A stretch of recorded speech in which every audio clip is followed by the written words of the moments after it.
Hello everyone, it's Chumimot and welcome back to my channel. For today's video, this will be probably the part 2 of my first video that I just posted last week regarding about the things or basic knowledge that you must know before moving to the UAE or looking for a job as a first timer. In this video, I'll be tackling about living situations in the UAE when it comes to housing situation, transportation, and bills. Now, I know that this may shock a lot of you, but Dubai is not actually the capital of the UAE. UAE have 7 cities and Abu Dhabi is the capital of UAE, not Dubai. Before anything else, I would like to inform you that the things that I will say in this video may or may not happen to you once that you moved in the UAE. Abu Dhabi.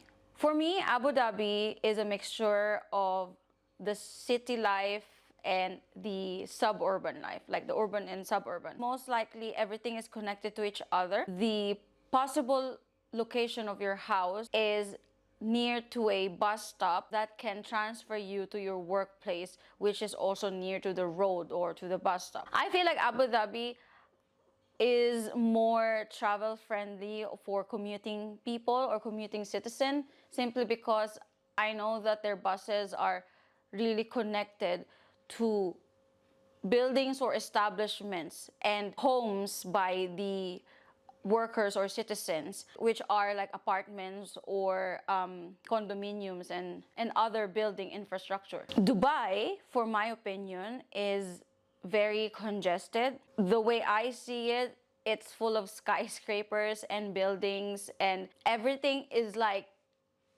built together. So it gives you the city vibes like New York City or Tokyo, or like the moment you step foot on Dubai, you'll see a lot of buildings. And for other people who are used to their country being crowded, then Dubai won't be a shock for you. So Dubai, probably you'll be culture shock of how high and tall and how many the buildings are. I think that Dubai is more for hustlers, or how can I say it? Like people who can balance work life and nightlife, meaning to say there's a lot of bars.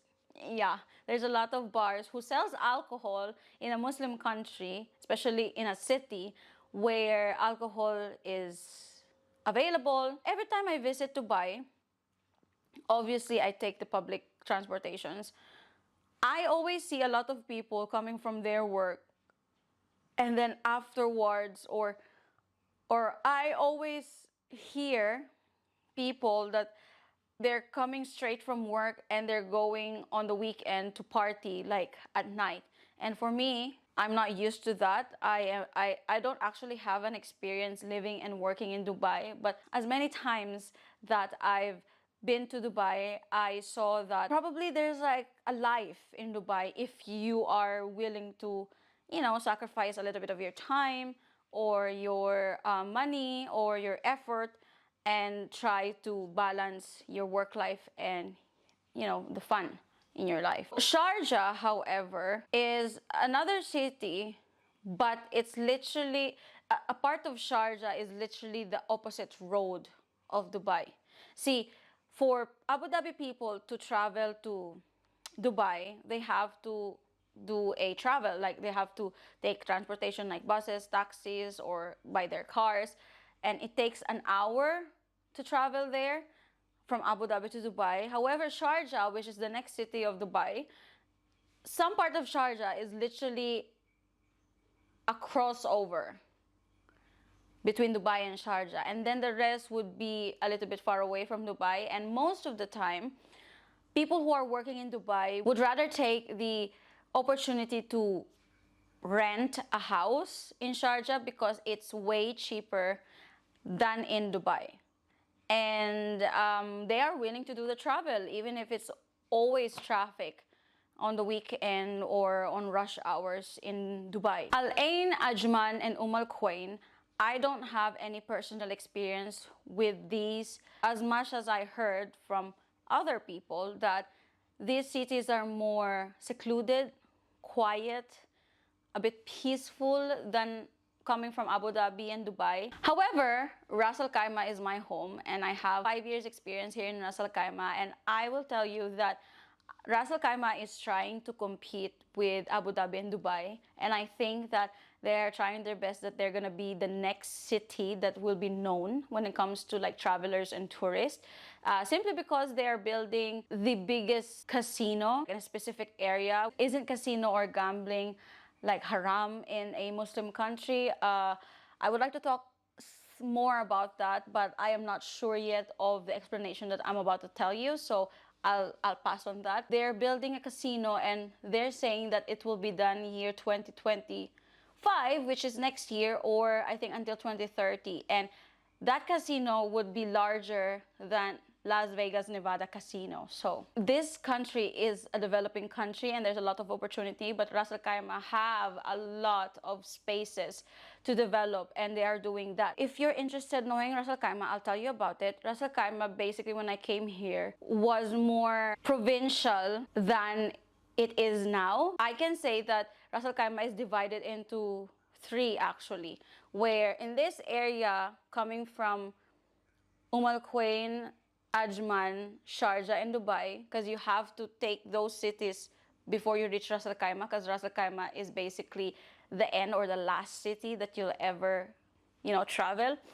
So the moment that you come from, Dubai, there's a specific area in here where you'll see a lot of condominiums and apartments, and most of the time it is residents who are Caucasian, like white, European, or locals or Arabic who have a lot of money, enough money to afford different kinds of, to afford like villas or two-story houses and stuff like that. And then in the middle, I would say these are like a place where there's a lot of buildings. But when I say a lot, it's not like as much as in Dubai. What I'm saying is like this in the middle would probably be the area where most workers are working. So this is a place. And then on the other area are the place where most of the workers who couldn't afford higher pay of rent, housing rent, they would stay in that area simply because it's cheaper. Here are some photos available on the markets through each city. I'll share to you on this screen the photos that you'll see on the market. So in Abu Dhabi, usually you'll find yourself living in an apartment, flat, partition. Sometimes partition is 1,000 dirhams and above, including electricity bill, and usually the bathroom is shared as well as the kitchen. In an apartment, or what they call it a flat, they would put like gypsum partition, which is literally like a thin wood that would be a divider for every room, which is enough for a bed and a little space for your privacy. Usually that would be the case. And for a flat, if you can afford it by yourself, then basically it's like you're living in an apartment or a condominium. Most of the time, the bills are not included in this. So basically the rent, for example, would be 2,500, and then the electricity would be separate. If you can't find yourself on an apartment or a partition, then there's some who are living in a villa, which is either you can live by yourself or you share per room, and at the same time you share the kitchen and the bathroom. Most of the time it includes the bills, but usually it doesn't, and it's per meter or per share. In Dubai, obviously everything is more expensive and it will give you tiny spaces. You'd either find yourself in a partition, which is like 1,000 dirhams and above, or sometimes if you're capable to pay enough to have your own privacy, you can find yourself an apartment which is around 2,000 and above, and you don't have to share bathroom and kitchen to anyone. In Ras Al Khaimah, you'd either find yourself in a partition, inside a villa, or inside a house, and usually it starts by 700 all in, or sometimes if you're lucky you'll find it 500 dirhams including the electricity and water. And if you feel like me, you'd find yourself, or I found myself, in a studio type, which is basically apartment and kitchen connected to each other, including everything. It would take you 1,500 dirhams.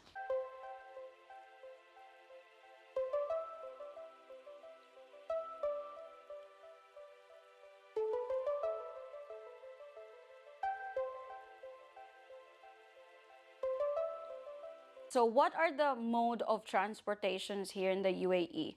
There are buses, taxis, which is common, metro stations, which you'll only find in Dubai, your own car, like a private car, or a car lift, like either a legal car lift or a illegal car lift. Usually illegal car lifts are an individual owns a car and he would find people or workers who wants to have like smoother, faster, and less crowded situation inside a car when it comes to like your daily commute from house to work, work to house, which is faster and more convenient but illegal. So you'll find yourself on that. And the other one would be legal car lifts, which is basically like those white vans that are, I think, like 15 seaters or 10 seaters vans. And most of the time those are legal because they'll have to sign you like a agreement or a contract that you'll be their car lift for like a year. And the problem with those kind of car lift is you'll have to wake up earlier than your working time, and you'll probably go home later than your end of the shift, because the moment you rode on that car lift, you'd have to go in different places where other passengers are waiting for them. That's my personal experience. I have a legal private car lift and it's a van, so if my work timing is like 9 o'clock, I have to wake up like around 7:30 to fix myself, like do my makeup, prepare my food, and by 8:20 or 8:10, usually like 50 minutes before you clock in on your work, car lift itself would have to travel different houses from different passengers and drop different passengers before they dropped you. When it comes to buses here are very slow. I think they drive like 60 kilometers per hour. Buses here are managed by the government, so if you're planning to travel from Abu Dhabi to Dubai or Ras Al Khaimah to Dubai, you'll have to expect that it would be like an airplane ride, like a 3 hour and a half, 5 hour. The good thing about buses are they're very cheap. They're also clean, but they're very slow. They're more safer than the illegal car lift that you're gonna have. Speaking of affordable, metro in Dubai is also, I think, one of the, not one, like it's the only a very affordable transportation. So when it comes to food, I know what you're thinking. You're the kind of person who eats pork. Porks are available on specific legal licensed supermarkets. Usually you'll find them on a Filipino supermarkets, if not on some other Asian supermarkets. If not, it would be on, I would say, Spinneys, but I'm not sure. Also, the foods, when it comes to restaurants, there are a lot of options of affordable and cheaper food. Most of the time, Indians or Pakistanis, specifically cafeterias, they afford a lot of cheaper and affordable foods. Like in just 5 dirham you get a chicken paratha, and that's good enough for you to, like, that's enough fuel for you like to last for another 5 hours or 6 hours while you're at work. You'll get like 1 or 2 dirham like karak or chai, which is a mixture of black tea and milk, and that's famous here in the UAE as well when it comes to like cheaper hot drinks. There is also like different variations of restaurants like American, European, Asian, but most of the time the working people can barely afford to themselves to go on this kind of restaurants weekly. Sometimes they just go there like on the day of their salary just to treat themselves. Most of the time they'll just cook inside their house, and they will buy cheap affordable food or frozen food or products in a cheaper market, which is basically a lot of affordable groceries here in the UAE are very important when it comes to working citizens, simply because they offer 1 to 10 dirhams product only. There's even a specific 2 floors grocery where they offer items that is maximum to 10 dirham. So whatever you see there is either 1 dirham to 10 dirham, and you'll never see that in the market. Sometimes, like for example, you'll buy a milk or a cola or rice or other food items on a cheaper market. Usually it will, like for example, a frozen chicken breast, like 400 grams. In a cheaper market, usually they offer like promotion or special promo, and there's like a specific brand, like a famous brand, and they would offer 5 dirham. However, if you go to Carrefour, which is like I think the #1 grocery here in the UAE, you'd find the same brand with the same product, 400 grams of chicken breast, but they'll offer you 10 dirham. I think the reason why it happens like that is because the cheaper market gets orders more or orders a lot to the manufacturer. Carrefour is more serene. Cashiers are well groomed, or workers can speak, English and Arabic at the same time, and everything is always cleaned. Well, while the cheap market, obviously, it's like a market where it's noisy, it's crowded, everyone's like bulk buying a lot of stuff. While in Carrefour, you can assure that their vegetables, for example, are clean and washed. While on the cheaper market, for example, a potato would be very dirty because there's like mud all over it. In Carrefour, you won't find it. So you understand why. So it's up to you if you want to go in Carrefour or in a cheaper market. But sometimes Carrefour also offers a lot of promotions or special promo, but most of the time it's a cheaper market who does, because they target mass consumption. They target working citizens. Even I myself have been grocerying on the cheaper market for 2 months now. I used to go in Carrefour, but I found the same products on the cheaper market. So I hope that helps. Speaking of food, I did like a food series where I tried Egyptian food, Arabic sweets, Japanese restaurant, Pakistani cafeteria. So if you're interested with that, I'll put the link below in the description, or you can find it on my YouTube channel. So you'll have an idea, what does it look like, how much is it, or if it looks, tasty for you. The reason why I want to tackle about electricity and water bill is simply because I want you to consider the weather here in the UAE. So the weather, usually it's like 7 months of summer or like hot weather, and 5 months of cooler or colder weather. And the reason why you have to consider electricity and water bill is because those bills are separated from your rent. So besides of paying your rent, you have to pay the bill. And the bill consumption is basically per metered, obviously. When it's summer in UAE, it is summer. Like I'm telling you, you can cook a sunny side up egg outside. Like really, you can cook it outside. It is really hard to commute, for example, to go to work and commute, or to look for a job even in a very hot weather. As a woman, my makeup all the time, whether it is waterproof, I still sweat. I'll share to you a clip from my Dubai vlog where I sweat.